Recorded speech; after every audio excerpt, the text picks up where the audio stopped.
promis, on débarque aujourd'hui au Salon du Livre de Beyrouth. C'est Janine et c'est parti pour un nouvel épisode de Vita Vimag, l'émission culturelle. Au programme, Beyrouth What the Fuck, le nouveau recueil de Nasri Messara qui vient tout juste de sortir. Pour tous ceux qui ne connaissent pas l'auteur, Nasri Messara est entre autres consultant en stratégie de communication en ligne.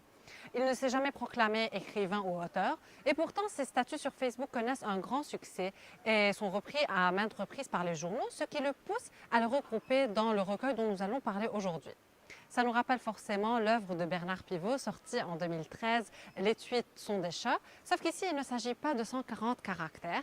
Les statuts Facebook finissent par ressembler à un article journalistique, mais vu que c'est publié sur Facebook, destiné au public de Facebook, et que Nasri n'est pas journaliste, il peut en profiter pour utiliser le style qu'il souhaite. Ses sujets principaux restent la vie politique, économique et sociale à Beyrouth, la capitale du Liban.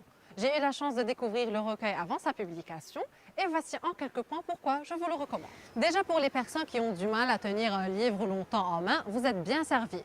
Puisqu'il s'agit de statuts Facebook, on comprend donc qu'on peut aisément arrêter la lecture là où on le souhaite sans couper ou sans perdre le fil de l'histoire, puisqu'il ne s'agit pas d'histoire, il s'agit d'idées en vrac. Sans parler du style facile dont use Nasri, un style familier qui nous permet de nous identifier plus facilement à l'ambiance de Beyrouth. Et là, je reviens sur la critique que j'avais faite concernant le roman d'Eric Reinhardt, L'amour et les forêts.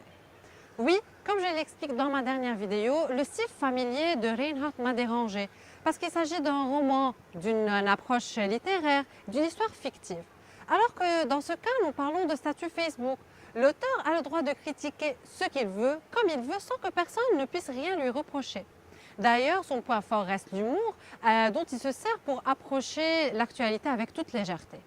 Il écrit sans langue de bois, il est franc, et moi, j'aime bien ça. Je vous retrouve en novembre pour décortiquer un nouveau roman. D'ici là, je compte sur vous pour partager au max ma vidéo. Je termine sur une citation du livre. Maintenant que tout le monde se bat en Syrie, ce serait peut-être le moment de venir visiter notre beau pays. À bientôt.